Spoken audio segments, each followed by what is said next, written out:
My fellow South Africans, a new year is upon us. As we welcome the new year, we do so with reflection, resolve, and hope. The year behind us was not easy. Many South Africans faced the strain of a myriad of challenges over the past year. It continues to be a matter of concern that many South Africans are unemployed and that poverty and inequality persist. The high cost of living has imposed huge burdens on South African households. Many communities live in fear of gangsters. Women and children live in fear of gender-based violence and femicide. The delivery of basic services in our cities, in our towns and villages are often disrupted or do not exist at all. These are difficult and complex challenges faced by many of our people. I acknowledge these difficulties plainly and give assurance that your struggles are known and understood.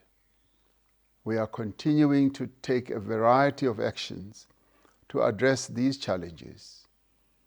Our success in addressing these challenges includes working together in partnership between the government, business, labor, civil society, and every citizen committed to the future of our country.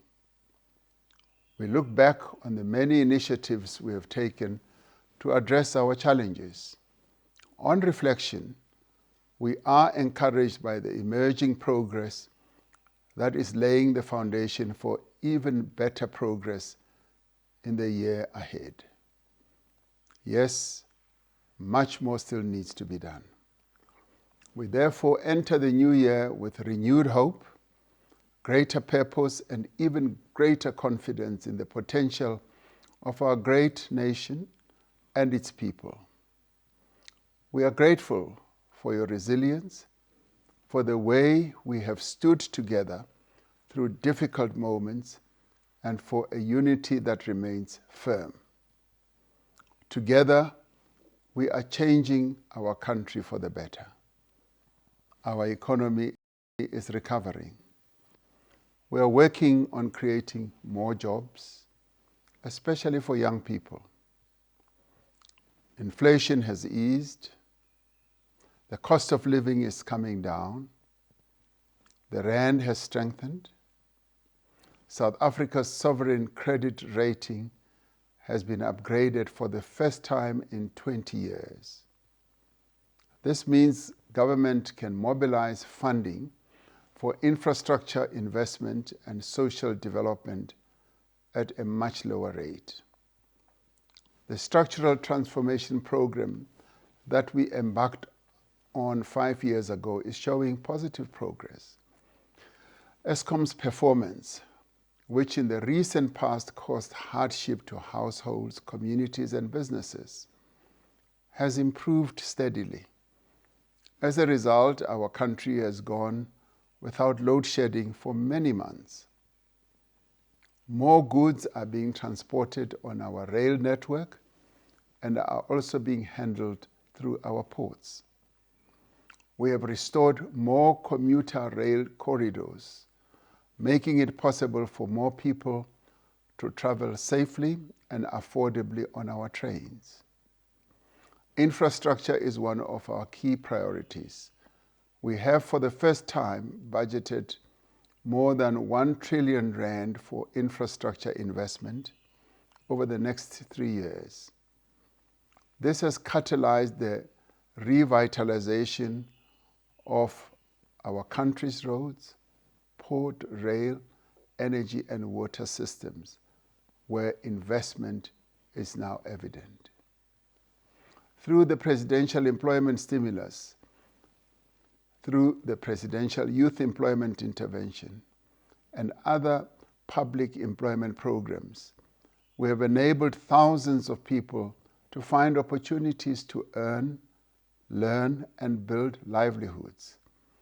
We have worked with the private sector to establish the Youth Employment Service that has created more than 200,000 work experience opportunities for young, unemployed South Africans and is set to increase this number in the coming period. The continuing improvement in the business environment is contributing to the improvement of our economy and job creation. Our state-owned enterprises are being strengthened and are set to play their key role in the economy of our country. Rooting out corruption is our overriding priority. Through the excellent work of the Special Investigating Unit, the SIU, and the Asset Forfeiture Unit, we have recovered billions of stolen money. Specialized task teams have made breakthroughs against illegal mining, kidnapping, economic infrastructure crimes, and construction site extortion. We are determined to continue to take decisive steps to clean up our law enforcement agencies. The recommendations of the Madlanga Commission will be implemented to enhance the reforms that are needed to reposition our police service and other law enforcement agencies. This year we launched the National Dialogue and held the first national convention, which brought together delegates from across society and the length and breadth of our country to define the agenda for an inclusive nationwide conversation about the next chapter in our democracy. The National Dialogue continues our country's proud tradition of holding inclusive conversations to resolve challenges, to build consensus, and to chart a course for the future. We are traversing a path we have walked before and will be guided in the National Dialogue process by the Eminent Persons Group, who will be the guarantors of the dialogue's inclusivity and integrity. The steering committee, comprised of community-based representatives, will steer the national consultations next year.